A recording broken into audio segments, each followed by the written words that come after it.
Hi guys, welcome to this meetup. We're going to talk about everything books. Writing a book is fairly easy compared to the journey that begins after you've finished that book. Like, how do people get to read that book? How do you get those sales? How do you tell people that you're a writer? And if you are a reader and you see a book, how do you get people to get interested in that writer that you're interested in? Especially for our African books. When we're growing up, I could name 1,000 like international artists, writers from just off the top of my head. Then right now, like name any African local writers and you struggle, like you name like your 4 friends, your 5 friends. Where's everyone? How do we find everyone else? How do you get that African market to be like as vibrant as everywhere else? And yeah, how do you do that? How do we get to that space? And this meetup, hopefully by the end of this, we'll come up with ways and means and just ideas on how to best progress from there. Our first speaker, unfortunately, could not make it to this meetup currently. They had another engagement. They're actually doing a book launch, which is happening right now. Racheal it was Racheal. She's actually doing a book launch event. She runs an author meetup event to boost and promote local authors. But we do have a video from her, which I'm going to share. Hi everyone, my name is Racheal Kizza from Uganda. I'm the founder of the Meet Your Author series, a series that spotlights and celebrates authors through author discussions and author interviews. So welcome to the Bloggers Meet. Thank you, Patricia, for having me, and the Afrobloggers community. Thank you for having me today. The Meet Your Author series started last year in 2021. I hosted 2 authors, Botolejoa from, I forget the country, Botswana. Yeah, Botswana. She has a new book out, Meetings with Death. Please look for it and read it. And then I also hosted a Ugandan author, Racheal A.Z. Mutabingwa, and we discussed her book, Adavera. And this year, the program just evolved into, how you start a project and it's something small, you have a small idea and then it just evolves into something bigger than you thought it was going to be. So the project has evolved into something big that now I've had a whole season of hosting authors. I've hosted 10 authors across the continent, and this was made possible by Gote Zentrum. I won a small project grant in March that has enabled me to host the authors, to host the series, and it's really been exciting. I've learned so much, and one of the things that I've learned is planning. You need to plan. Nothing is going to fall from heaven.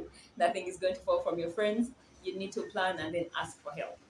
So with the project, I've had to learn to reach out to different authors and say, hey, I'm doing the Meet Your Author series.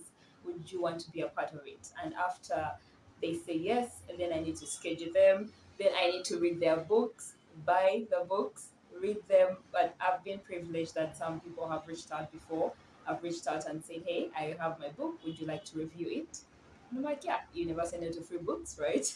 So yeah, it's been a learning process for me. So the planning, the implementation, the power of asking. I've had to ask for a lot of help from friends, and that has really been helpful, so helpful. So that's a bit about the project. Some of the challenges I faced were internet data in Uganda is so expensive. I don't know about people in other countries, but in Uganda it's so expensive. The cost and then the connectivity so expensive that in terms of connectivity, sometimes there's an author I hosted who was in northern part of Uganda. She had traveled for work, and it was just so difficult. We couldn't hear a thing. And so now that we're in the we're in the podcast production of the series, we can't use her audio because, well, it breaks and cackles the entire time. So that's been one of the challenges, but also there's not much knowledge about some of the authors. Since some of them are debut authors or they're first-time authors, there's not much information about them. So if you need the information, you have to get the author, and sometimes maybe they also don't have the information. We talk about international prizes vis-a-vis local recognition for authors. What's the advantage of authors getting recognized on the continent. Why is it important? One is audience. When writers are writing, that's like a tongue twister. When writers are writing, they are writing for the African audience, right? And even the African writers in the diaspora, they also write for the African audience. Yes, believe it or not, they write for the African audience, and then the Western audience is the market. But they always want to get back to the African audience. And I remember Jennifer Nansubuga Makombi, she's a Ugandan author with 3 titles to her name at the moment. That's Chintu, Manchester Happened, and then The First Woman. I remember her saying that when she wrote The First Woman, she wanted so badly to get back to Uganda to hear what people had to say about it. She wanted to hear what people had to say about it. She wanted to hear their perspective because she writes for the Ugandan audience. And so you realize that even when the writers are in the diaspora getting international recognition, they still want their primary audience to understand their work, get their work, engage with their work. So when you're on the continent, that's not a struggle because you're in the base. People will appreciate your work. People will read your work and say, you know what, I think you're doing great, or I think you need to improve this. So advantages of local recognition: audience. Your audience, you're in touch with your audience immediately, and then you build a loyal fan base where people always know that Rachel, is publishing a book, and they buy the book and they support you. People will invite you for their meetings, for their book club meetings, speaking engagements, workshop engagements. There's just so much around that. But also there's the feel good bit where, your people are celebrating with you, and any creative needs validation. So imagine what that does for the local authors, that validation from your audience, right? And however, I don't want you to think that international recognition is not it's not a big deal. It is a big deal because you now move beyond your primary audience and get into a whole different audience. It's important, and every writer should aspire for it. If it happens in your lifetime, praise Jesus. If it does not, it does not mean that you're a failure. No, you're not. But I mean, it doesn't hurt to aspire for it, but let's start with right where we're at. Start growing your fan base from here, because I believe that half the time when you do that, the recognition comes easy, because people outside Uganda are always looking, who can we work with in Uganda, or which writers are there in Uganda, or even other countries. I'm just using Uganda as an example since that's where I'm based.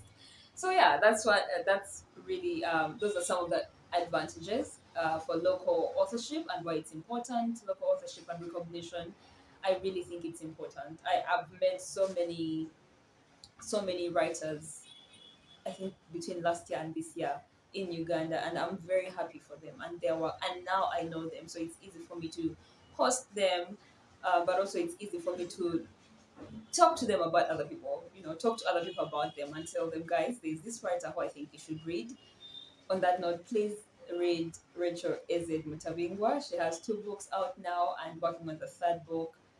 Brilliant, brilliant. I believe that right from her first book to the second book, her writing has improved greatly, and that's the other thing also that local recognition gives you. That it gives you that confidence, but also allows you to hone your skill, because the more you do it, the better you get at it. I mean, your audience will keep demanding for more and more. And I remember after I read Rachel's work, the first book, I went back to her and told her, oh, this is amazing.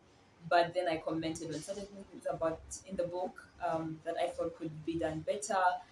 And Rachel attended one of the workshops we hosted at the African Writers Trust. So yeah, there's always opportunity and room to grow with your fan base, or with your audience. Fan base may seem too celebrity like. And how can you support your local author? So many ways to support them, so many, and I'm just going to give a few, but you can also add on, as all of us are content creators. So how can a content creator or an ordinary person support their local author? One, start by buying the book. Buy the book, buy it for your friends, gift your friends the book, do whatever it takes to get the book in the hands of other people, not just for yourself, but also other people. When you're done with that, talk about the book on social media. Talk about the book, put it on Twitter, put it on Instagram, YouTube for the booktubers, TikTokers, do your thing, but just talk about the book. Let us see it in photos, in videos, everywhere. Let's see the book, because the more you see the book, the more people get curious about it. The other thing that you can do is, if you run a book club or if you're in a book club, ask your book club members if they could read the book. Say, guys, I've heard about, let's see, Rudo on Twitter. I know she's from Zimbabwe, but I think lives in the UK. She just published her short stories. Get everyone reading the book. Ask everyone to read the book in the book club. Your friends, tell them about it. Bottom line, talk about the book, buy the book, spread the word about the book, do reviews of the book. If you're a bookstagrammer, do your reviews in your stories, do reviews on your feed, do reviews on Facebook, on Twitter, just do reviews everywhere. If you're on Goodreads, go read the book, leave your comment there, just talk about the book endlessly so that everyone who doesn't know it gets to know about the book.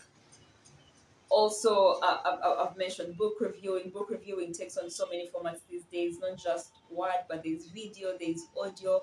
Do whatever it is to get the book out there. Walk into a bookshop, your local bookshop, and ask for the book, right? For the Ugandans, walk into a restock and ask them if they have the book.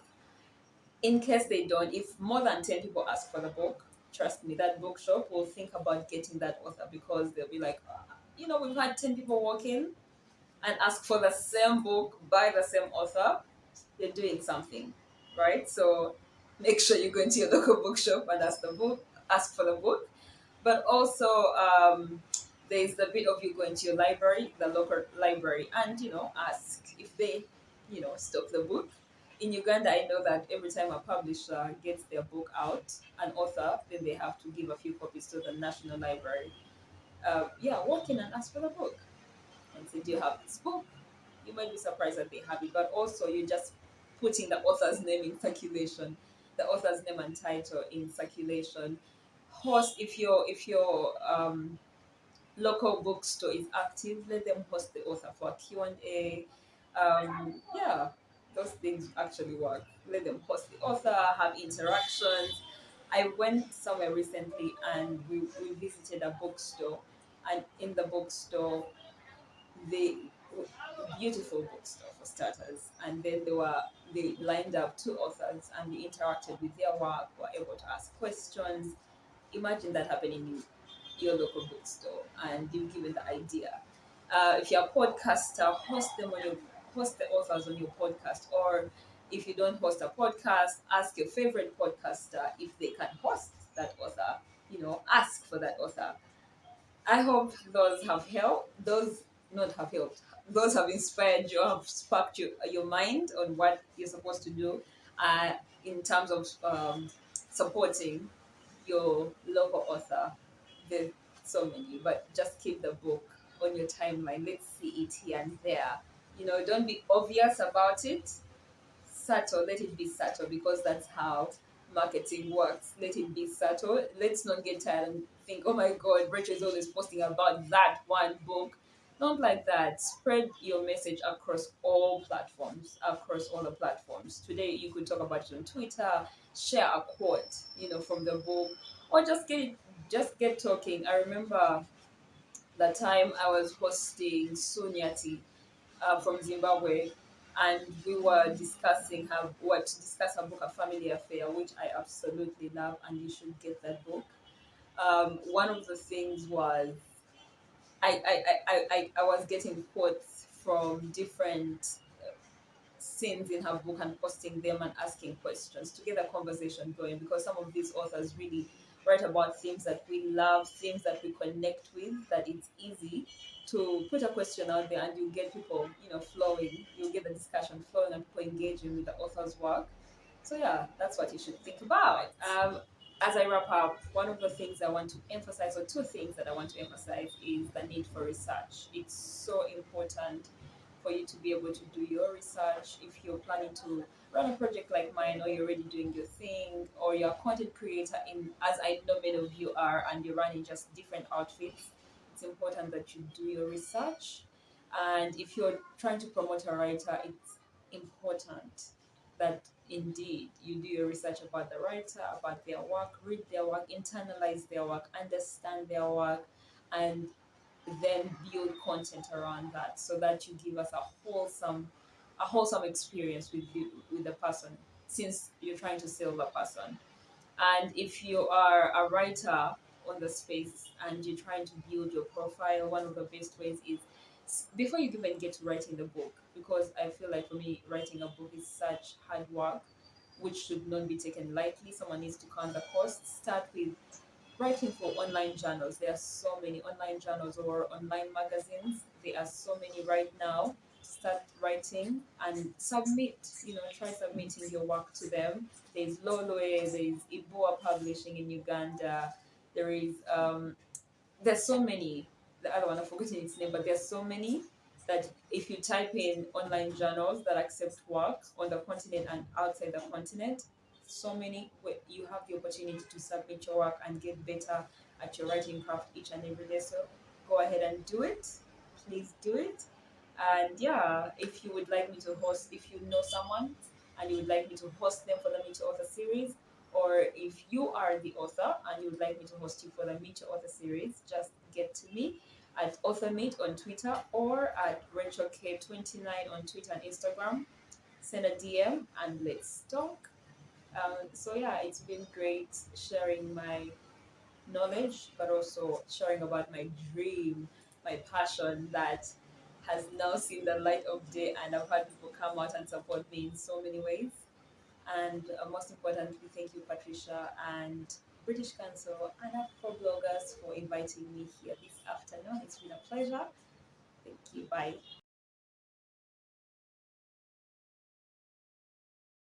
Okay, so yeah, buy the book, read the book, tweet about the book, put it out there, share with your friends. I see lots of bloggers up in there. I know some book bloggers. So here's how you support these people, our friends. When they write, talk about the book, help to hype them out, help to put them on the map. Up next, we're going to have Samantha. Samantha, hi, Samantha. Hi, Vincent. Lovely to see you again. It's great to see you. Yes, we had Samantha before, we were talking about the journey to writing and to getting published. Now we're there when you have this book. What do we do? What's going on? Samantha is a writer and a publisher and many other things. But here we're here as a writer and a publisher. And just, yeah, we have the floor. Go ahead, talk to us. Okay. Hi, everyone. My name is Samantha Rumbidzai Vazhure, and as Bitten said, I am a writer. So I'm an author, poet, publisher. I've got 3 books published at the moment, a couple of poetry books. One was originally written in my native language, Shona, and I translated it to English. So that sort of makes 2 books, and I've got a novel out as well. And I have a new book coming out very, very soon as well, in the next month, I think. So yeah, I just wanted to share with you some insights on what happens after you publish a book. So I understand that I think we may have other publishers speaking as well today. So I don't want to spend too much time focusing on the publisher's perspective, but I'm just going to touch on a few bits and pieces, and if the other publishers don't talk about it, then you can always come back to these issues, or rather to my suggestions. So I think as a publisher, the first thing I would say is I think every author who's got their book out needs to think, or needs to understand, that there are over 3 million books published on Amazon or worldwide, or on various book platforms. And I think you need to ask yourself, out of those 3 million plus books, why should anyone choose mine?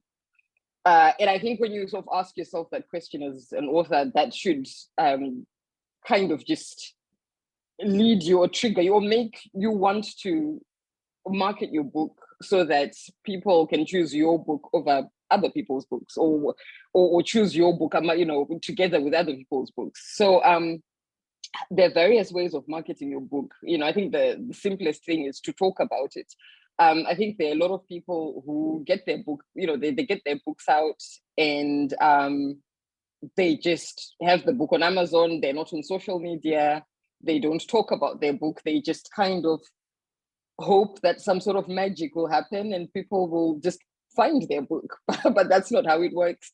People need to know about your book. So you need to talk about it before anyone else does. So you talk about your book. Sometimes, I think other people rely on the publisher to do the marketing. Yes, that helps a little bit, but readers are more interested in what the author has to say about their own book more than what the publisher might say. So I think in addition to whatever your publisher might say about your book, you need to personally talk about your book. You need to get people interested in reading your work. Why should I choose to buy your book? Out of the 3 million books that are out there, what is so special about yours? What makes you interesting as an author? Why should I buy your book? Make me want to buy your book. I think that's the primary thing that every author out there needs to understand. You need to make people want to read you. You need to. So whether that means you have, I don't know, you're on social media, you don't necessarily have to talk about the book all the time. You can talk about other things related or unrelated to the book, but talk to people, be human, be approachable, make people like you. That is what will make them buy your book eventually. So you need to be sociable. I think that there's just no running away from that. And I learned that the hard way because I only joined social media in 2020 when my books came out. And I was one of those people who didn't think I had to be on social media because I'm an introvert. I don't like making anything about my life public. And I know that a lot of writers feel that way. People just want to get on with writing or creating their art. They don't have the time to come and chit chat on whether it's Twitter or the other social media platforms. A lot of people don't actually enjoy that. But I think if you've written a book and you're hoping to connect with people who might buy your book, then you just have to get out of your comfort zone, get on social media and get talking about your book. I think that's that you just have to do that.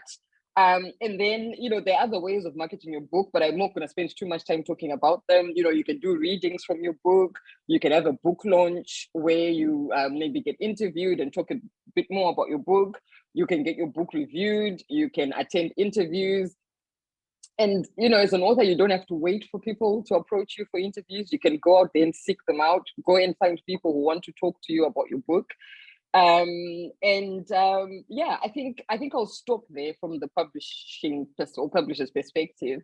What I actually wanted to talk about more today is a topic that most people don't really like talking about, or that people avoid, or maybe don't even think about. And this is coming from me as an author, and this is something called post-publication depression.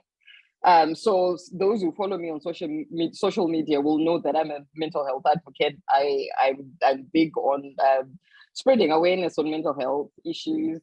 And I think one thing we don't maybe talk about enough is how publishing a book might impact your mental health as an author.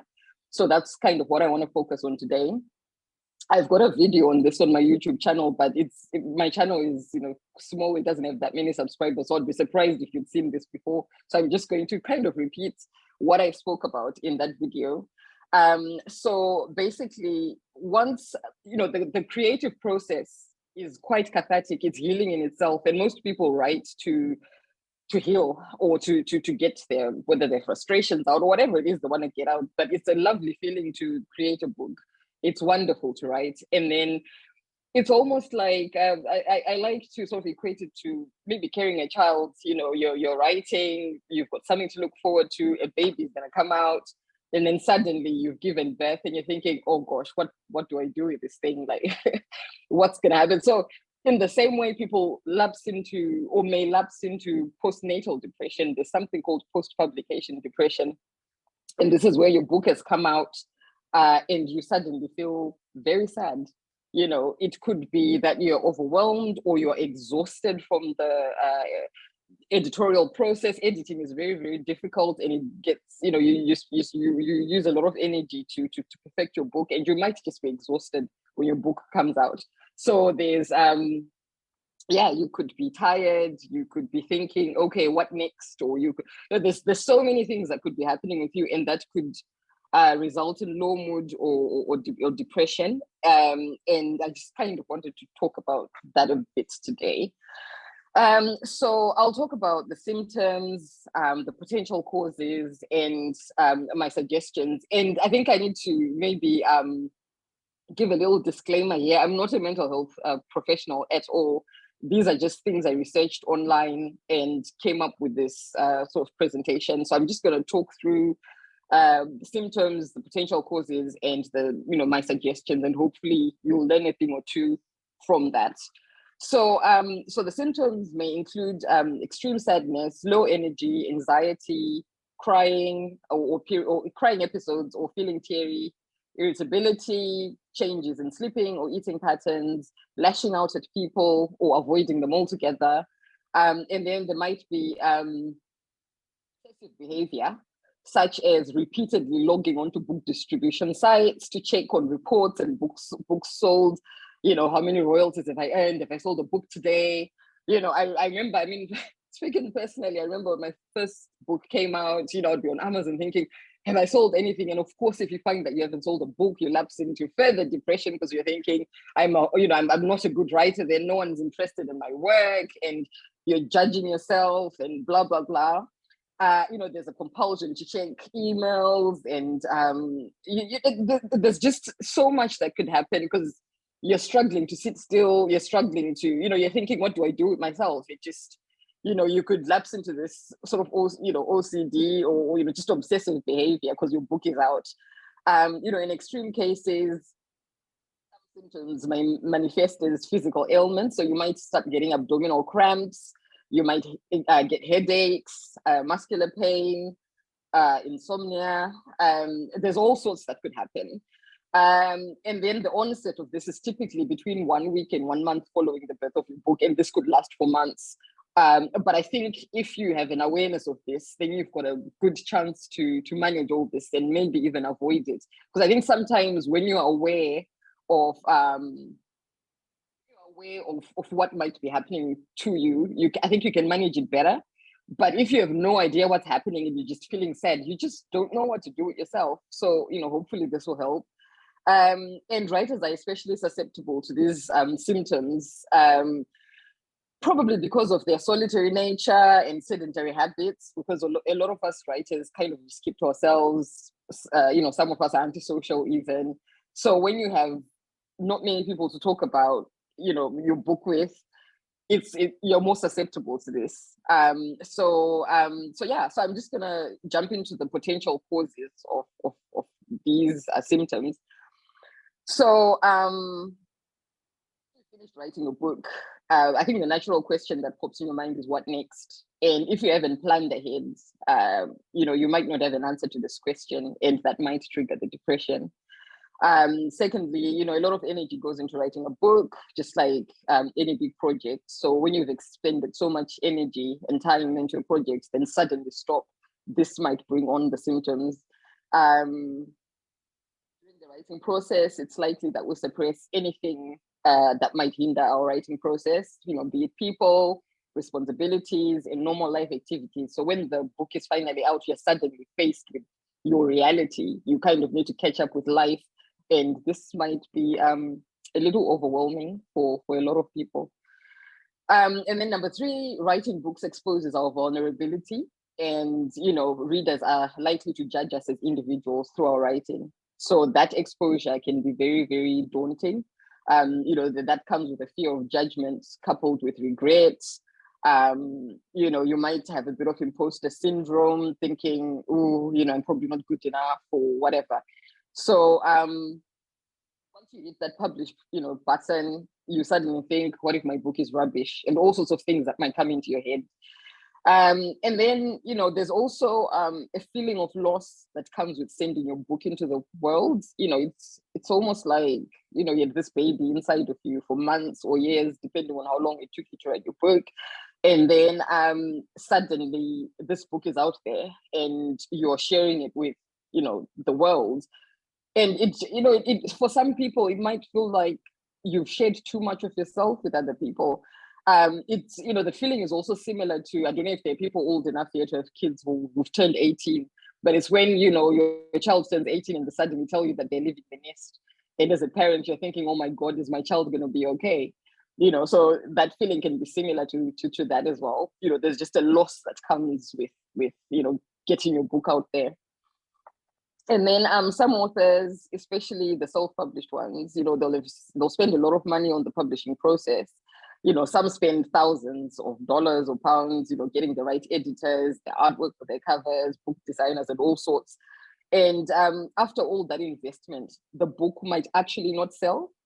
And obviously, this can be very, very upsetting when you spend a lot of money on creating this work of art, your work of beauty, and no one wants to buy it. So that might happen as well. And then similarly, authors published via the traditional route, might have taken years to, find an agent, then more years finding the right publisher, going through all, rejections and all that stuff. And then when they finally land that publishing deal, the results might not be as they hoped, because a book might still not sell, even if it's published by a traditional publisher. So and then certain people might have unrealistic expectations as well. I think everyone who writes and gets their book out there think, so not everyone, but a lot of people, believe it or not, will think, oh, I think my book is going to be the bestseller. I think I'm the best writer out there. So the book comes out, it doesn't become a bestseller. Maybe it doesn't even sell that much. There's a high chance that might make you lapse into depression because you're disappointed. And then, if your book gets reviewed, you might get negative reviews, or no one might want to review your book, or people might read it and think, oh, I'm not going to review this because this is poor, this is poor, and I don't want to be associated with reviewing a poor book, or I don't really feel like telling the world that this book is poor. So you might actually find that people don't want to review your book, and this in a way is a sort of, a type of rejection, and that might make your depression worse. Then sometimes the people around us, like family and friends, they might gush over our literary achievement, congratulating us, saying us we've achieved something really big that we should be proud of. But sometimes we don't have people supporting us. Your family might think, why have you suddenly started writing? You've never been good at anything, or whatever. You might not get the encouragement you need from people who are close to you. So, and when that happens, that might trigger depression.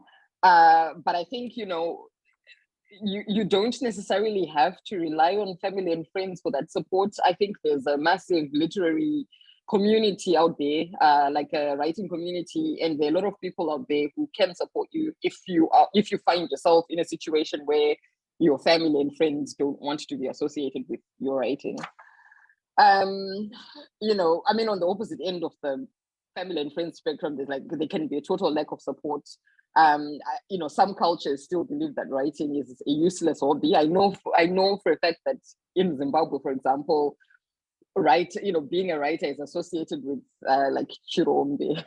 It's like, why are you writing? Find something else, something better to do. It's just like, it might be a little different now, but certainly my generation and the older generations don't really place value on writing. So I think don't take that to heart. It does happen, but don't take it seriously, because if you do, then that might just cause further upsets and depression. And then sometimes the depression comes when a euphoric beginning begins to fade. So you might publish your book and then you get those initial sales, the excitement, everyone congratulating you on social media. You do your book launch, you do everything, right? You do everything by the book and everything is wonderful. And then suddenly it stops because you can't do that forever, right? Because the book the book is there forever. It's going to be there for as long as you want it to be there. But the celebrations don't last forever. So when that stuff begins to fade and it all goes quiet, that might well bring about the low mood as well. And then marketing a book can be quite deflating, especially if you don't have the expertise to do so effectively. So most writers market themselves on social media. When the reception to your posts is low and sales are low, it might feel like a rejection. So that might cause the low mood as well. And then there's a feeling as well that everyone but you is getting paid for your work. Whether this is through the publishing or the process or the marketing. So, you pay people to market your book, you pay people to review your book, you've paid the cover designer, you've paid the typeset, you've paid everybody what they asked for, except you, and then your book doesn't sell and you're not getting paid. So that feeling of, oh my gosh, everyone else besides me is getting paid can actually get you quite low. So I think it's just, just prepare your mind for these things. You might do all this stuff, you might pay everybody else, and then you get, maybe your $2.50 after 6 months of hard work, after 6 months of marketing and everything else, you might just get $2. And that can be quite depressing. So just kind of bear those things in mind. And then the final cause I have here, well, this was when I wrote this, we had COVID, and during that time, people couldn't gather for celebrations, couldn't have a book launch or whatever because we were self-isolating and there was social distancing. And I know that in some places this is still happening. People aren't very keen to come out and celebrate with you. So I think it's still kind of relevant. But I think you can sort of now have a party, have a book launch, whatever. But some people you expect to be there might not come because they're not ready to expose themselves to the risks of COVID. So don't take it to heart when people don't turn up. But that was one of the potential causes I had there. And then finally, just a list of suggestions I came up with on how you might deal with the issues I've just spoken about. So I think the first thing is you need to reflect on why you write. Is it for enjoyment? Is it for healing? Is it for money? Because if you write for money and book sales, then I think you're making yourself susceptible to post-publishing depression. Because, we may do everything right and still not sell books or as many books as we'd like. So I think once you've defined why you write, look at this one book, look at your book as a project feeding into the main purpose of your writing. How does this recently published book contribute to your purpose of writing? And I think figuring that out will bring a more positive perspective to your achievement. And then if you write for enjoyment, then don't worry too much about the sales or performance of your recently published book. Just move on to the next manuscript if you can, if you have the energy, recuperate and then move on to the next project. And then cultivate that enjoyment of writing. Or you might start a new project related to writing or otherwise. For example, you may teach or share the writing tips via a blog or via social media. I mean, speaking personally, one of the things I did after my first 2 poetry books, I compiled and edited an anthology of short stories by Zimbabwean women called Turquoise Dreams. For me, that was actually the ways I dealt with my post-publication depression, because I felt like I was, what can I say? I felt like I needed to keep myself busy in order to not lapse into a low. I was already in a low mood and I needed projects to do to keep my mind off what was going on. So one of the things I did was I'd already established my publishing company by then. And one of the things I did was to get into that project and work with other women and help them to get published. And, that was amazing. It actually lifted my spirits because in helping other people to get their work out there, I felt happy and they were happy as well. And I guess I was happy because they were happy. So if you have the confidence to teach other people how you did what you did, or to help others in any other way, I would encourage you to do that. And then another thing you could do is after you've written is just take a break and recuperate, and focus on your well-being, exercise, go for walks, be at one with nature, just do whatever it is you do that could help you with resetting, just take a break and rest, because it's quite an exhausting process, publishing a book. And then on the opposite end of things, you might want to focus on marketing. And this is quite difficult for a lot of writers, me included. As a creative, I just feel like marketing is not my thing, but it's something I had to learn because I run a publishing company. And of course, I also want my books to sell. So being on social media and interacting with people, doing book readings, and all that stuff were some of the things I did to market my book. And there's a whole lot of stuff you can do to get word out there that your book exists. And then you can join a writer's support group, or form one. If it doesn't exist where you are, create one. And now with the internet, you can literally do things online. You can have a Zoom club or whatever, a club over Zoom, over IG, over Twitter. I don't know, there are many platforms where you can create a club or a group with like-minded people to talk about the issues you're facing. So because I think as a writer, you do need to be part of a network, a support network. So make sure that wherever you are, you've got people to talk to. You've got people who can support you, and I think that always makes sort of things better. And then, but on the other hand,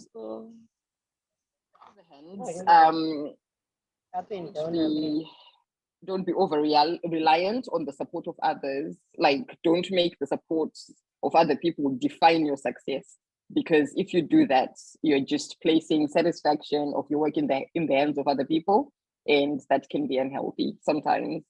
And the lack of support doesn't mean that you're not a good writer.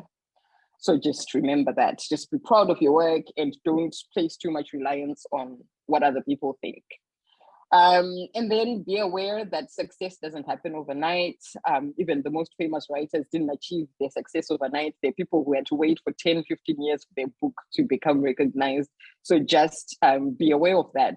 If you don't sell 1,000 copies in the first year or two, or maybe even in the first 10 years, don't worry, it might come later. So be patient. And then some self-doubt on your part is probably healthy for your art, because it makes you have more awareness of the world, and it makes you work harder, and it makes you improve your art. So if you do get any negative reviews or feedback that doesn't quite massage your ego, don't worry too much. Keep working on your art and you'll be fine. So yeah, this is what I wanted to share with you guys. I think we don't talk enough about mental health issues, and as an advocate of mental health awareness, I just wanted to share this stuff with you. But if the others don't cover much about marketing, we can always get back into that. So I hope you find this useful. Thank you very much, Samantha. That was very insightful. And I can see in the chat, it's blowing up and people are commenting and saying that they relate and they understand. And you have given something a name which people struggle with. And it's great. It shows how we talk about how people struggle with the life after the publication. And maybe some of that is this depression that you spend so much energy in writing. When you're done, you're just there and you don't know what to do yourself next. So thank you for sharing this. Thank you for this lovely talk. And moving forward, I'm going to go to the next person. Lena, hi. Lena is another publisher as well and has decided to help on that situation we have in Africa where, most of us have our books listed on the Amazon there, and, it's challenges trying to get that money and it's tricky. And yeah, we sometimes need to have our own solutions, which are more Afrocentric, and also how to just handle our books here and for us. Hi, Lena. Hello, it's nice to be here. Hi. Thank you, Samantha. Thank you. Yes, and thank you so much. I learned a new term as well today, and I'm going to term it the book blues, actually, instead of book depression. So thank you so the book much. Blues, yes. Yes. We stay learning. Yes. So my name is Lena. I've actually lived in Uganda for most of my adult life. I've been here 13 years. and books kind of just fell in my lap. I didn't really plan to be a publisher when I came to Uganda, but actually I see someone in the chat who's here. His name is Henry, and he provoked me a bit to get into books and book publishing and book writing. And so he played a big part in what I'm doing now. And it is very true. As I've worked with authors over the years, I've seen such a disconnect with getting African books out there into the global market. And I became frustrated, growingly frustrated with the fact that Amazon has so many books about Africa, but they are written about Africa from non-Africans.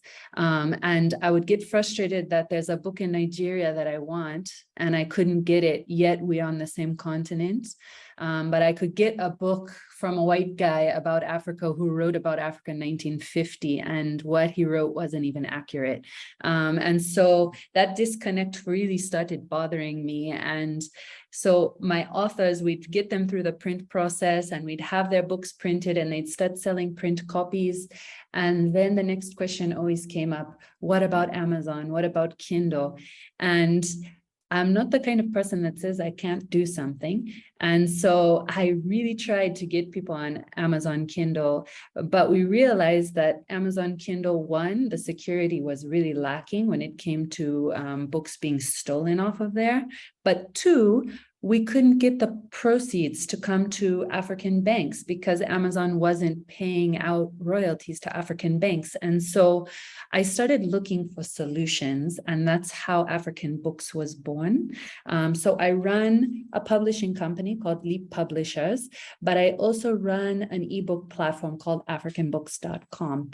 And let me actually share my screen with you so you get a picture of what I'm doing. I hope you can see my screen. Can you guys see my screen? Let me. Yes, we can see your screen. Okay, perfect. Let me just play this thing. So let me skip because I know we don't have much time. These are some of the books that I have worked on over the past several years. As the publishing company, we work on book design, book editing, development, and then also ensuring that your book looks great in the print market, but now also as well in the ebook market. So this is the africanbooks.com platform. And it's new and upcoming. It has been in development for about 2 years. And we are actually just about at the launch. And so I'm excited to share it with you. But this is that gap I was talking about, bridging the divide of what we have to say and what the world wants to hear from us, and being able to put the African voice in the global market. And then also leveling the playing field, because so many people all over the world, they have Amazon, they're making their money from their book sales, but they weren't giving us the same advantage here to be able to earn off of our books when it came into the ebook world. So that's where the platform was born from. Now, as I said, the site is fairly new. We're actually in the final stages of getting our app reader up and running and approved on Google Play and Apple App Store.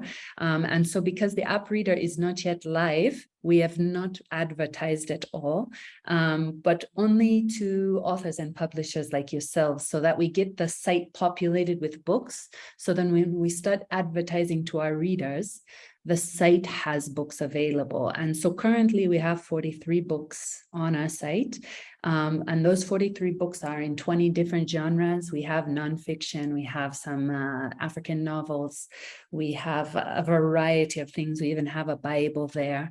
And from those 43 books, we have 38 publishers and authors that are registered with us currently, and they're in 7 different countries. We have someone from Zimbabwe, we have a Ghanaian, we have Ugandans, we have a Kenyan, we have a Nigerian, we have 2 people from the African diaspora who one is in the UK. Actually, we have 3 diaspora writers, one in the UK, one in US, and one in Australia.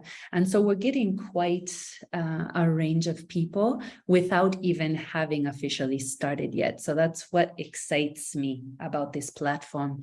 And we also have over 300 subscribers at the moment who are just waiting for us to tell them, you can buy, you can read. And so we are at the cusp of something great with this site, and we're excited to be able to have all of you on board and to offer it to you. The site consists of several components. It contains an ebook website, which is the .com site, and that's where people can browse for books, look at author profiles, see the pricing, see offers, all those kinds of things. Then we have, for you guys as the authors, we have a publishing site. That is at .pub. So .pub gives you all the information you need about how the platform works. It also gives you access to the author's dashboard, where you have control of your books, setting your price, uploading, publishing and unpublishing, checking those book stats that Samantha was saying that we always check them and get depressed, but I hope that's not the case for us. And then we also have the reading app. And we've really worked at making our app secure. So we've kind of plugged some of the holes that we found with Amazon.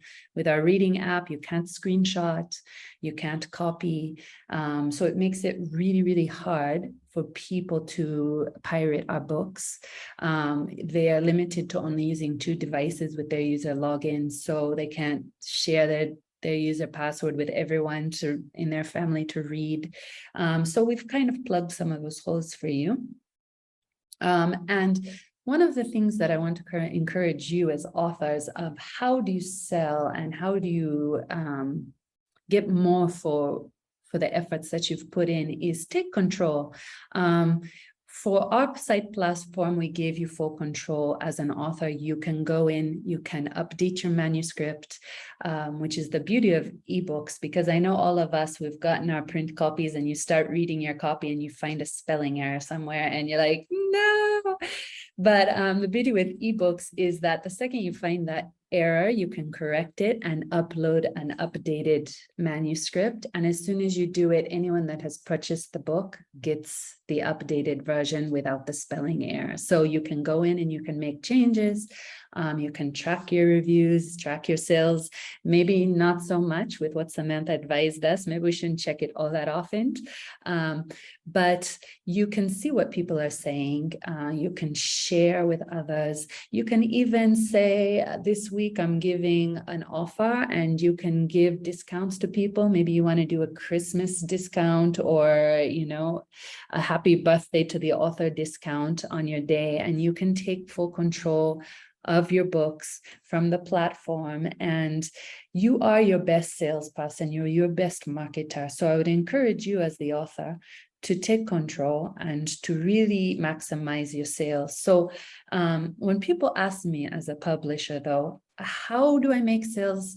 And not just make sales, but how do I keep sales? There's usually a few things that I say. The first, which I know some of us don't like to think about it, but the first one is that people judge books by their covers. So design is very, very, very important.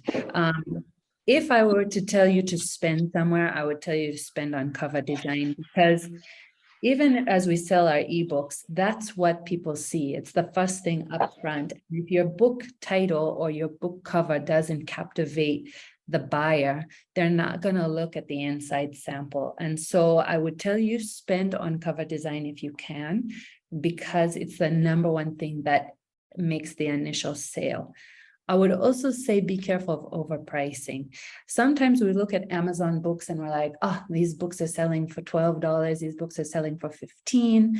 But remember that within the African continent, we sell our books for cheaper. And so we don't want to overprice our books and then price people out who would otherwise read the book. So if you're going to go for an ebook, I'd say price it somewhere between $2 to $4 for the African market. If you're going to do print, maybe somewhere between $5 and $8. And then if you're going to do an audiobook, probably somewhere between $8 and $10 is what I would say for our market. At least that's in Uganda. I don't know, it might be a bit different in Zimbabwe, but from Uganda, that's what I've seen sells.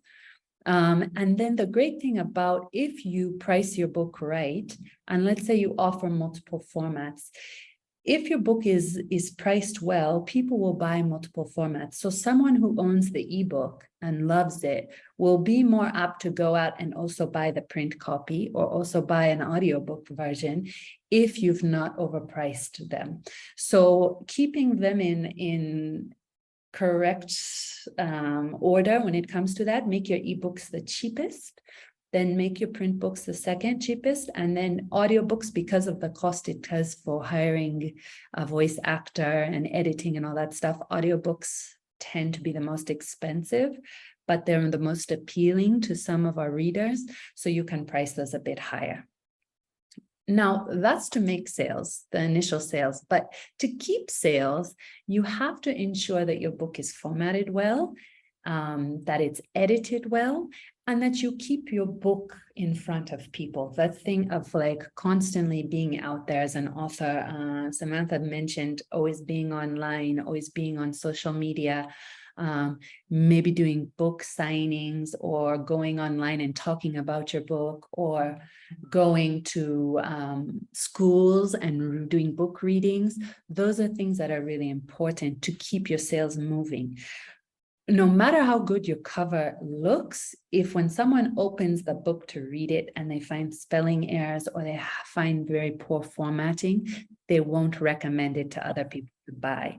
So you might get some of those initial sales from your cover looking good, but if your book doesn't read well, you won't keep and see the sales that continue to grow ongoing. So I would encourage you, if you can, to also professionally edit. There's one thing to have your friends edit, but when it comes to books, you really need to make sure you have several eyes that look at it, because they're going to look at the structure, the readability. They're also going to look for, is what you're saying believable? There's been some books that people wanted me to publish. One lady, I got her manuscript and I told her, I can tell you're lying to me, just based on what I'm reading. And surely she wanted to write about her life, but she was holding back, and it was too obvious to the reader. So I told her, until you're ready to really tell your story, maybe hold off on this, because I, as the reader, could tell that some of the things she was telling me weren't true, and I didn't believe her as an author. And that's where you find those things in professional editing. They're so important. Now, the value of formatting, most people don't think about it, but how your book reads and looks to the eye is very important. So if it's a print book, what kind of paper are you using so that people can read it? How big is your font? What is your font spacing? What's the boundaries and the borders like? Because if your book is hard on the eye to read, and we're just simply talking about formatting here, people also will get tired, their eyes will get tired reading it, and they won't continue. And so that's true in print and ebooks. I want to show you an example of some people, when they go to take their print book, they put a lot of effort into print books, and then they say, oh, let me just put up the ebook really quickly. Now, I want to show you something that's kind of funny, but it's an issue when it comes to ebooks. I was formatting some books because initially on African Books, we were going to use PDFs. But then we discovered that the readability and formatting on the ebook reader looks way better with EPUB, because people could adjust their font size, they could adjust the background size, all that, so that, again, with formatting, it was easy for them to read. So I went online and I looked for these automatic converters of EPUBs. And I know all of us have done it as authors. You're like, okay, I've spent money. Let me just convert the PDF I got from my publisher and convert it to an EPUB using this free EPUB converter, and I upload my book. Well, I did it for one of the books that I was working on. And I wanted to see how well the converter was working. And so I did an automatic conversion and I uploaded the book to the e-reader. And I got something that just looked crazy. It was just the titles all stacked on top of each other. I couldn't read hardly any of it. And yet the file said it was perfect and it was an EPUB. It's happened to me with multiple books. And so I just want to encourage you guys as the authors, beware of some of those shortcuts that we think we find online, because free is not always better. You might have a successful PDF conversion to EPUB and think your book is great, but when you upload it to sell it, someone who buys it might find out that they can't actually read the EPUB, and then that will also affect your sales. So if you can, also get someone who can do a conversion and can check every page of your book, because what you're seeing on this right-hand side is what the book was supposed to look like and what it currently looks like on our ebook site. But on the right-hand side is what it actually initially looked like when we used a free converter. So just beware as an author, just check everything before you release it and make sure that it's up to what you want people to see. I know a lot of you want to know about how to get online and how to get your book on this site. The accounts are free. The way that we get paid is the same way you get paid. So we took all the risk out of it. We took the brunt of spending the last 2 years in developing and creating this platform for you. And so we do some royalties. So you as an author, depending on how much you sell your book for, will determine your royalty structure that you get, and you're the one who determines your royalties when you upload your book. And then the remaining percentage is what goes to keep our platform running. So we don't ask for any costs up front. It is free. When you sell a book is when we also get the platform share. So the maximum royalties that you can earn on our site are 70%, which are pretty standard. And then the other remaining 30% is what helps us pay for this platform and for the development and upkeep of it. So you can get your free account. You just go to africanbooks.pub, and there's 4 things you need to publish your book. You need a JPEG of your front cover artwork. We only need the front cover, not the spine, not the back. Then you need your book manuscript, and it should be an EPUB reflow. Reflowable is what helps the formatting so that readers can read the book in a way that's comfortable for them. So it allows them to adjust font and sizing and spacing. So you need your EPUB reflow for your book manuscript. You will also need a preview file in EPUB reflow as well. And I would suggest don't give readers more than 10% of your book for free. So let's say you have 10 chapters, maybe give them 1 chapter for free. If you have 12 chapters, still, I'd say 1 chapter is enough. But let them get a sample of what it's like. And then you also need to have your book metadata, which includes an ISBN number.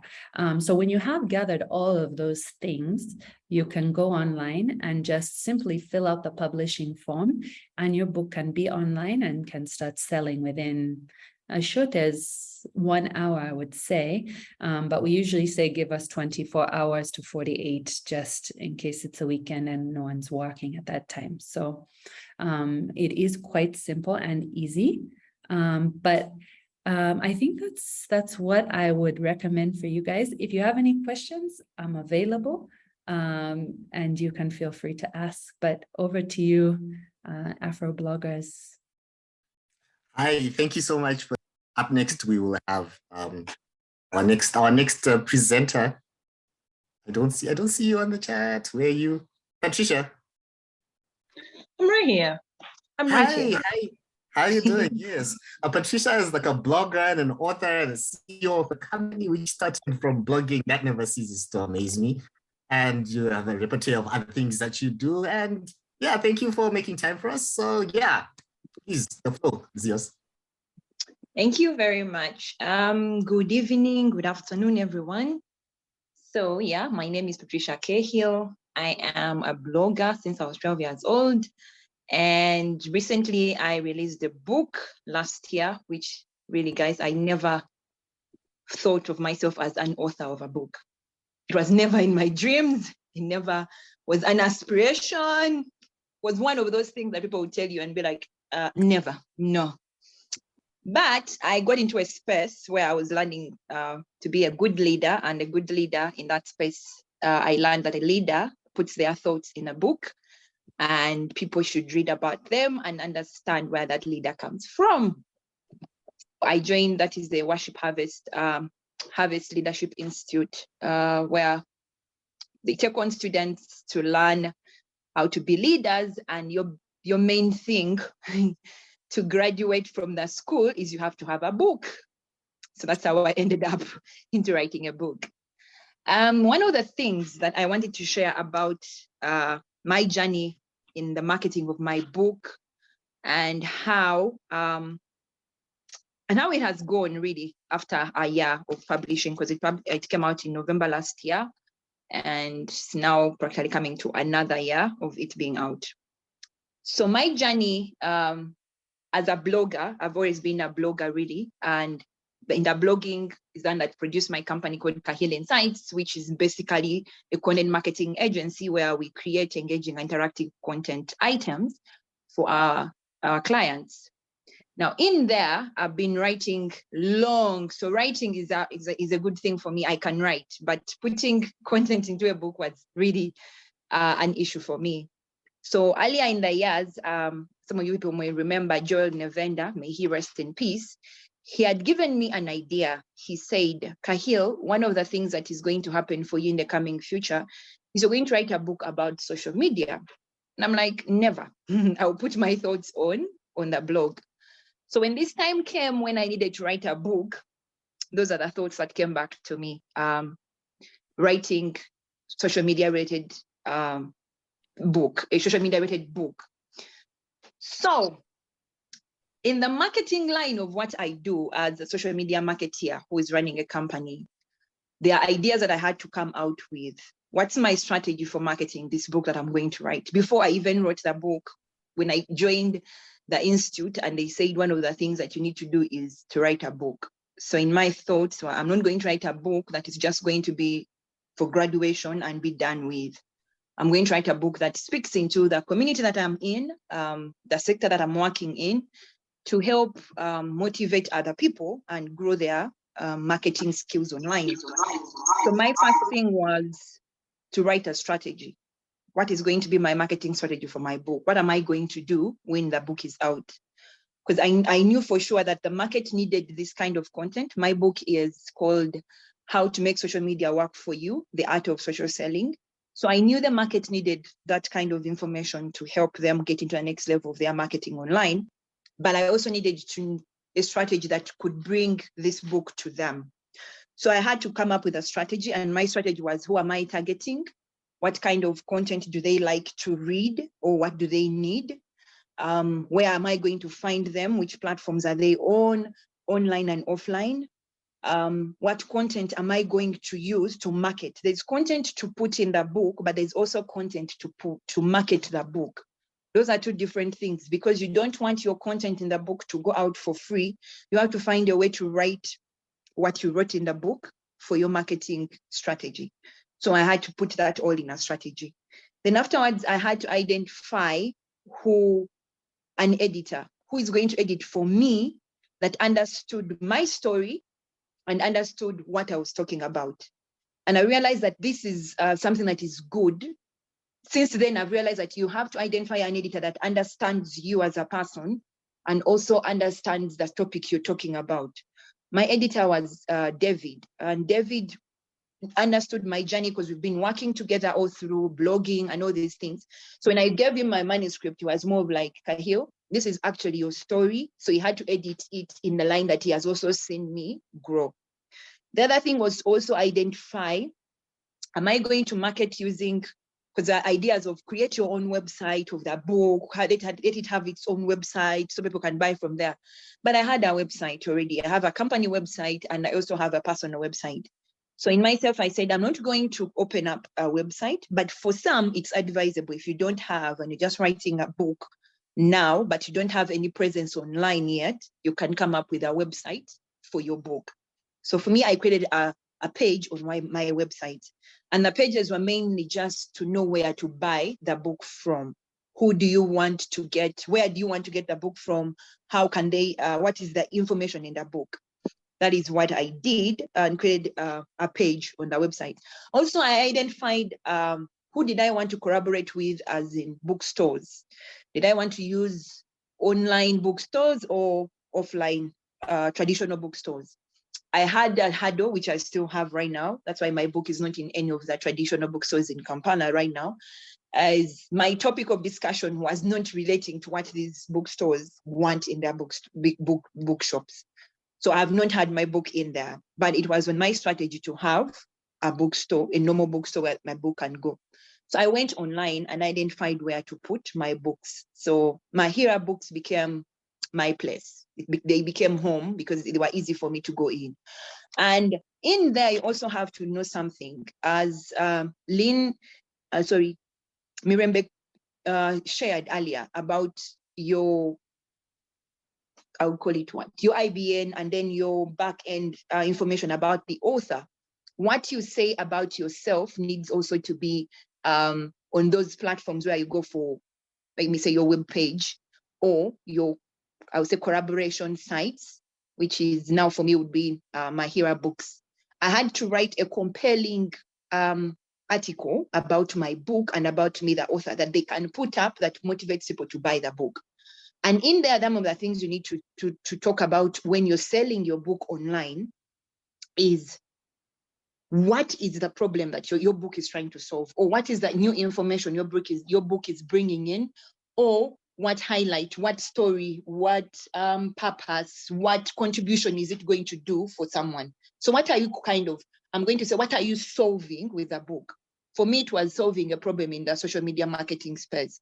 So if you're writing your book, what is it that you're either teaching or you're highlighting, you're communicating? What is it? And how is it supposed to impact the reader? So that becomes your compelling marketing story for your book. I have seen this, and this is the problem, and to make you heroes of your own brands, of your own marketing strategies, of your own campaigns that you're running. So that is for me as a social media marketing, my book. This is what you need to do. This is how you look at it. And this book will help guide you accordingly. So that's what I wrote in my compelling profile for the book. Then the next thing you need to go to is be active on social media. By the time I wrote my book, I was active. I was actually, that is where my popularity was. Like, social media person, someone was a business already, running an agency in a social media sphere. So it was easy for me to just walk in and just say, guys, now I have a book. And because people had already been following my journey, it was easier for them to say, okay, we want to read there are things we didn't know or we don't know that you have done over the years. Are they in the book? If they're in the book, I'm buying. So activating my book online actually made it easier for me to sell, because first I didn't have any, the first actually 4 months, I didn't have any stores. I didn't have any online stores or offline stores. My sales were basically on my platforms. And in that season, I sold 200 and something, 300 books. All the books I'd printed, went off by my own social media platforms. Now, the new bunch that I have, which is 400, is now going on to the different platforms.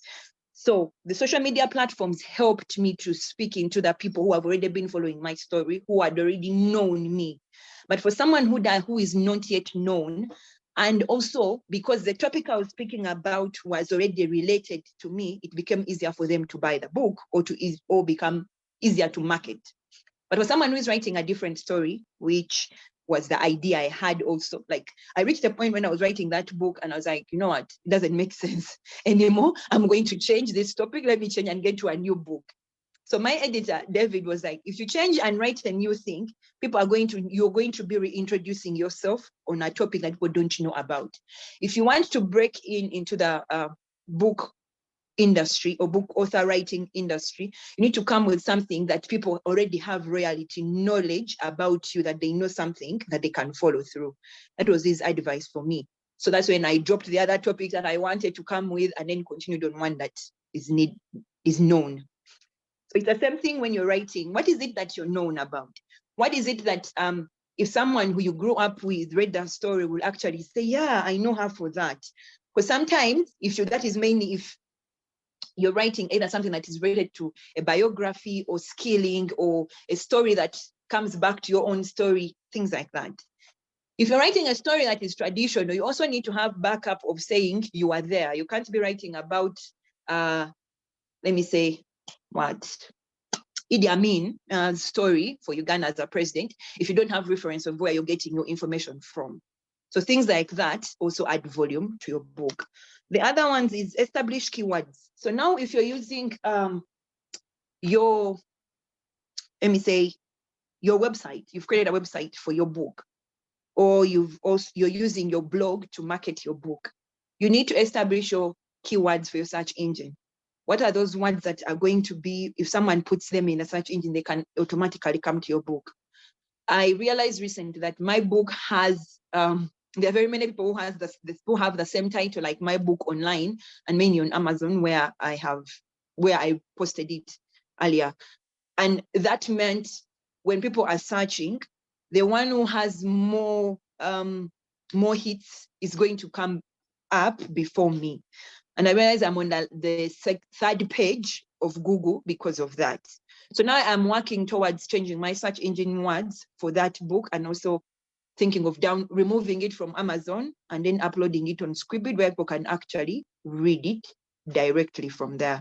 That's the other thing, because my search engine words, I can't find them on Squidbid, but they are all over Amazon. So you also have to look through and see the platforms you're uploading on. Do they work? What search engine words are you going to use that are going to bring your book on the front? If they don't bring your book on the front, then who is there and what are they using? Are they writing on a topic that you also wrote about? Then the other one is join bookstores. Yes, mainly I've hinted about this. Join Amazon, join Squidbid, join Mahia, join Mirembe's African Books. Join all these places so that you have a wide range of marketing spaces that you're in, that if also when the search engine, when someone looks for a book and say, let me use mine, make social media work for you, there are all these platforms that are not related to you, but have your book. Kind of, they look like reviews. For someone who is new or someone who doesn't understand, it looks like a review for you. So Mahia may have a review for me, which I already wrote. It's me who wrote it, but they are using it to market my book. Then African Books may also have the same thing. Then Amazon has the same, Squidbid has the same. And this is adding more volume to your book if you're using all these different platforms that are available to you. The other one is to look into other formats. You cannot just have a word book. You can also look into the formats of ebooks. You can also, my book is easier to break down into different ebooks that I can sell at different moments because it's a how-to. So you also have to look into the book you're writing and see which other formats can this book come out in. Can I do an ebook? Can I do an audiobook? And then start looking at the platforms and where your audiobook will go. The reason why I like Squidbid a lot is because I can do both things. I can do the word book, and then I can do also an audio book. And that is where that is the next thing I am going into, even for my next books, like look into adding volume. Because right now people are not, also when you look at the market that we are marketing in, concentration on reading has gone down. People don't want to read a lot anymore. The percentages have gone down on how concentration to read is. More people are interested in hearing. So that means they are driving. Multitasking has taken over in a nutshell. Multitasking has taken over, and reading does not do a lot in multitasking, because then when you're reading that particular thing. So audiobooks then become the new thing that someone can actually be doing some other thing and they're actually listening to your book. So they can buy it and listen. So you have to also look into those kind of different formats. The last one would be your content. What is in the book? What is it in the book that I can relate with and your market audience relates with? You need to understand who you wrote for. Who are you writing for, or who did you write for? For already, people already have books. For ones who wrote already, who is that person that you wrote for that you want the book to reach? If you identify that person, it's easier for you to now know where this person gets their books from, gets their information from, what motivates them. Then those are places that you go to to market your book. Then for people who are writing now, do the same thing. Your story, who are you writing for? What are you trying to tell the audience? Who in the audience is your particular person that is going to buy for you? The truth is, our books are like every other product. It's not for everyone. Not everyone is going to buy from you. We would love to, really, who wouldn't want to have 1 million people having your book in their libraries? It would be nice. But you're going to realize that in the 1 million people that you want to target, you only have 200 people, and you'll be satisfied with your 200 people because those are the people that you wrote for, and those are your people that you're impacting. So you also need to look in that direction and identify the person I'm writing for is a young child who is in top baby class to top class. How do I find them? Who spends money to buy this book for them? How do I get to these people? Where do I? Those are the questions you need to, so that you can get to your target audience for your book. Yeah, those are my 9 things. If you have questions in that regard, you can ask me. But yeah, back to you. Thank you very much. That's very insightful. In Shona, we have a saying, "Anenzeve anzwa," which means he who has ears has heard. I hope people are listening, they're learning, and you're adding all this we've been talking about together, like be on social media. I think this message has been said over and over and over again. This is how we do get to be known, be seen, be visible. And also, I recommend and encourage you to all blog. I see some familiar people from our blogging circles. Join a circle such as Afrobloggers. You don't necessarily have to be talking about your book all the time. That's hard, I can imagine. But you can also you can put your face out there and talk about other things and then say, oh, I have a book, by the way. You don't always have to be talking about your book. You can talk about other things, talk about the weather, talk about coffee, talk about my stunning gray beard. There's this guy with this interesting beard, you know? Oh, by the way, I have a book in case you want to read it. And your book doesn't really have to be about something. You can. I appreciate all authors, whether you're writing a practical guide on how to handle social media or a poetry book on something or anything. Each book has its own people who will love it and will appreciate it. You don't have to be forced to be like, oh, I need to do this. I need to do it this way. Just embrace your book, love your journey, and understand that this is a baby you're giving to the world, and it is a scary process, and you may get that depression after you're like, no one's interested in my book. What do I do? So yeah, join our Afrobloggers family, please. Or if you haven't joined it and you already have your author website, write some blogs, tag us, tag Afrobloggers people. Let's read, let's have fun, let's enjoy. After all, I think my primary reason for reading is to enjoy. So I'd like to think many people out there also read to enjoy. Of course, learning is knowledge and so many other things, but primarily for me is to enjoy. So if you enjoy writing your book, we are going to enjoy reading it, and you're going to enjoy sharing it. And the journey is going to be a lot less stressful if you're thinking, how's this process going to go? So yeah, questions, guys. If you have questions, or if you just want to tell us how awesome our session has been, or you just want to like raise your hand and say hi, let me know, tell us what's going on. What are you thinking after this session?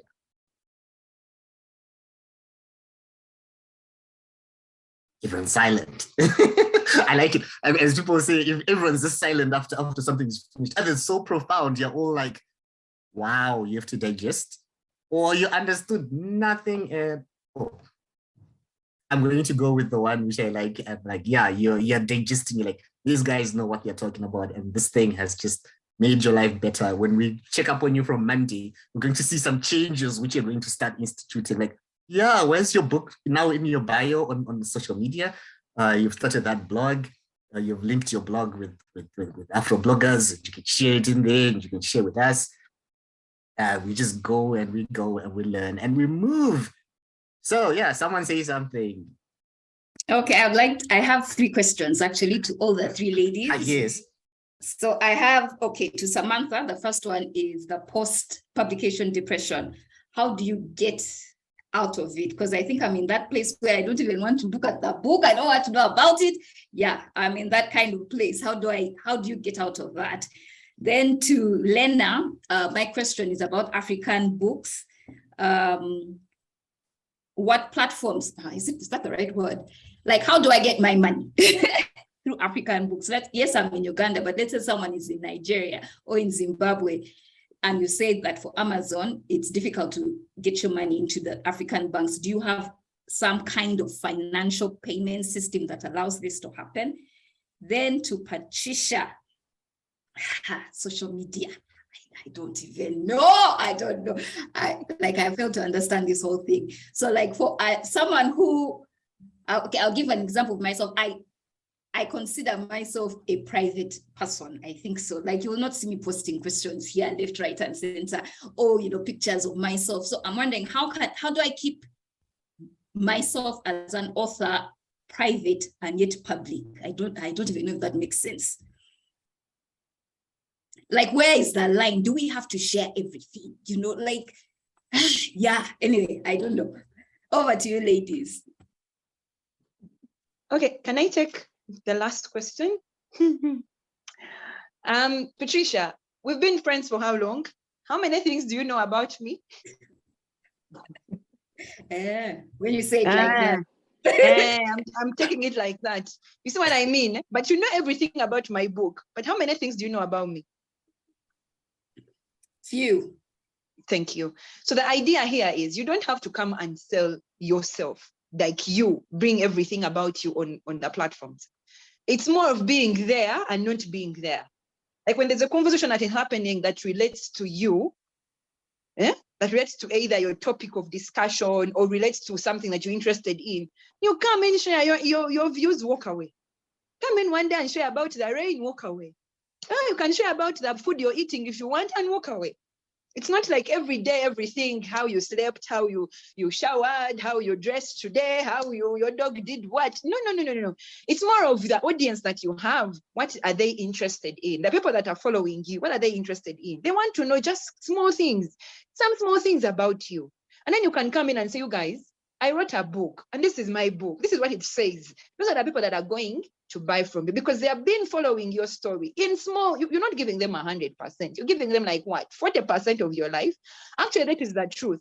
40% of people's lives is what we see online. Even the Kardashians, you think they are having their whole life put out. It is not them because some of those things are acted. So 40% is what you see of everyone online. What is your 40% that you're willing to give people so that you can make bucks? Your end goal is, I want you guys to buy from me. So I'm going to create a relationship with you that is, I would say, superficial. Yes, superficial relationship where you know some things about me, but my end game is to make you a customer. So that's where you go. You don't share everything, love. Thank you. So you're welcome. I'm throwing it now to Sam. The next question. Okay, let me jump in. Let me jump in there on payment plans for her really quick. So we are using 3 different payment options within Uganda. We partnered with some payment platforms so that we can have African payouts and things like that, and so that we can also accept African-based payments easier than some of the other platforms are doing. And so we do have mobile money, we do have bank account payments. When it comes to you as an author collecting your royalties, what happens is as soon as you in your account, your author account, have $25 or more, you go on your main dashboard and you just hit request payout. And from that page, it will ask you either do you want to be paid in your bank or do you want to be paid via mobile money? And you fill in the details, and that's the account that will send your payment to. But also readers who want to buy your books will also be able to use mobile money. They'll be able to use credit cards and any other kinds of payments. To give you an idea, right now, I know we have mobile money for Uganda, Kenya, Tanzania, Rwanda, Ghana, Ivory Coast, Zambia. I believe we also have mobile money for Malawi. I don't know about Zimbabwe yet, but I know that we have bank cards available for Zimbabwe as well as bank payments. So we are just adding as we grow, but we are working on it. So if your country is there and you need more payment options, let me know and I will do my best to work on it.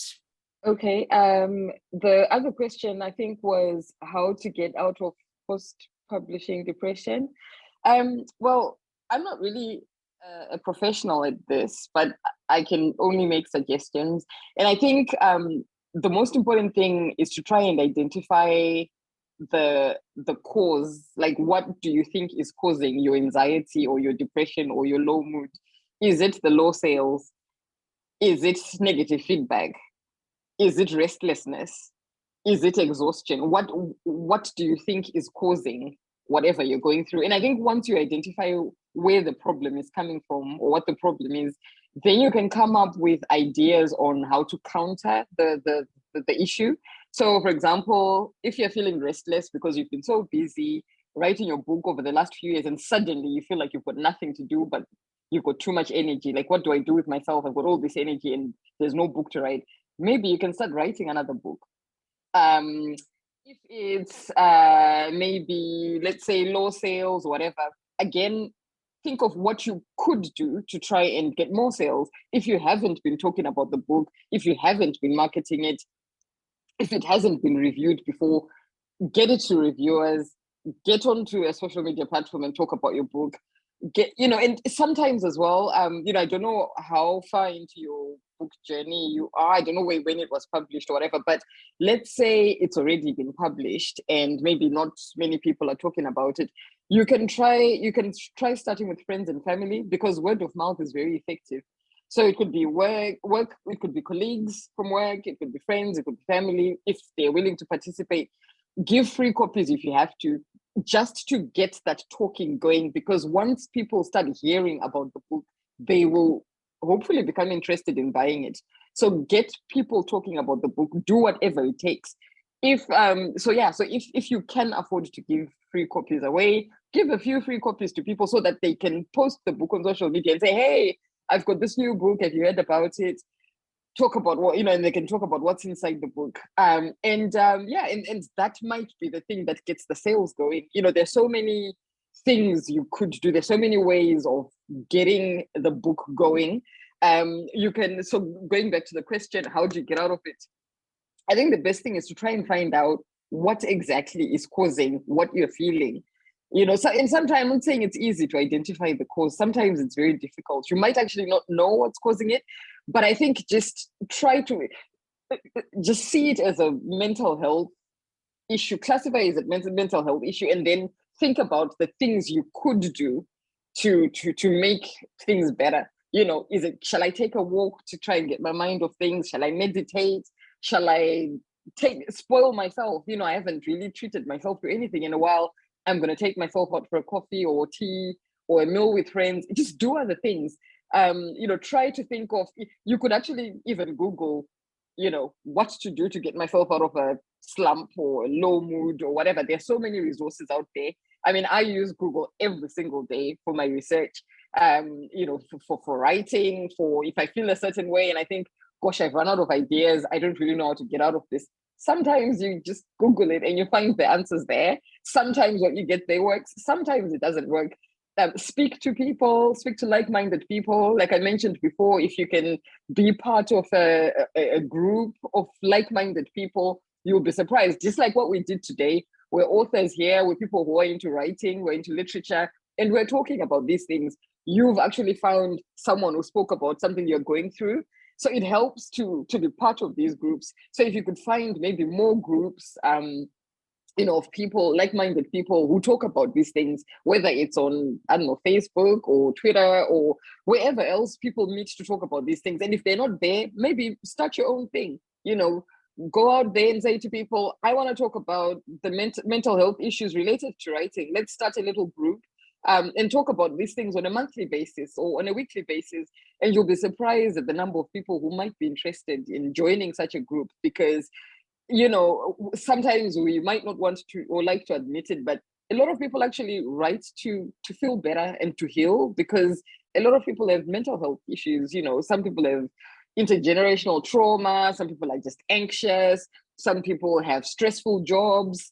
And, we write to escape in the same way someone might go for a drink to escape. So you know, we have all these things in common, and we shouldn't be ashamed to talk about them. So yeah, I think it's a good thing that you brought this question up, and I think there's so many things out there we could do to help each other out. But yeah, just try and identify where the issue is coming from, and then do whatever it takes to counter that source of the problem. I don't know if that makes sense, but yeah, that's my 2 cents about. I see a question from Henry in the chat about book security, and I agree, Henry. It's such a huge issue. I've seen people stealing books off of Amazon Kindle as well. And so some of the things that we have done to keep books secure that some of these other platforms are not doing, screenshot is a big one. Amazon Kindle allows books to be screenshotted, and that's how a lot of these books, you're seeing them, they screenshot every page and then they put it together in a new PDF and they distribute it. So I would caution you, if you're worried about screenshots, to be slow with Kindle, because a lot of the books are being stolen that way. So for our app, we've turned off screenshots. We've also turned off, we've turned off copying. So you can't copy text within the reading app. You can only read the book within the reading app as well.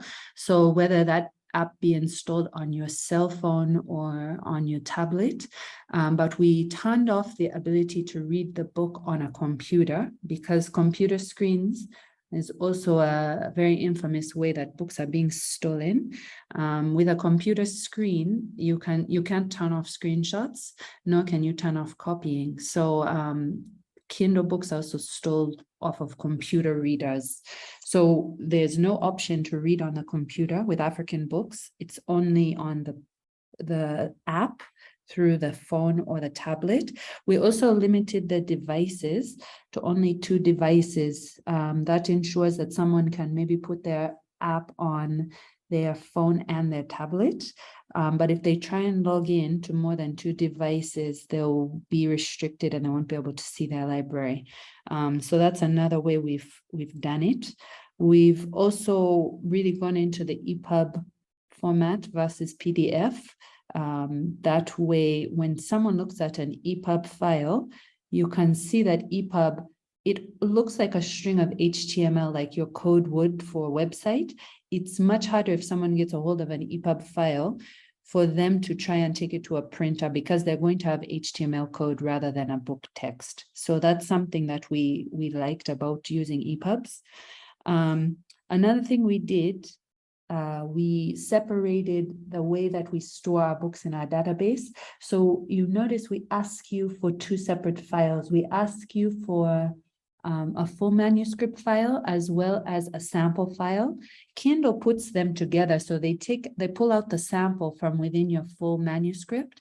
But if someone is a hacker, they can grab the full file because it's in the same database. So in our database, we store those files separately. So your sample file is only purely a sample file, can never be uncoded and someone get the full manuscript. So that's another thing we did for you. And also our books can only be read in our app, because the books are decoded within our app and require the password. So those are the security features that we did based on where we were seeing the issues with Kindle and iBooks and things like that. So that's what we did to keep the books safer and secure. We also had someone, my uncle in the US is a professional hacker. So when we were doing the testing, we asked him to try and hack our site. So we filled any holes and any plugs that we found there so that we ensure that your books are safe. So yeah, I hope that answered. Which we were trying to just showcase, like on our website. We have a site where we're just trying to showcase like our authors. If you're an author, just hit me up. Where we're Afrobloggers on all social media, you'll be able to find us, or send an email, hello@afrobloggers.org. We just have this simple interface where you can put your details, a list of African authors. You can browse by name, search by title, country, genre, like this. There you go. Yeah, so yeah, we have like some people, your book will show and your link to buy and your name, and you can just go there and find people. So you can just come up here and type it up and just something comes up. So if there's something you're interested in, as you said, find any platform you can find to showcase yourself and to be seen. Take advantage of some of these things. Put yourself out there so the world can find you.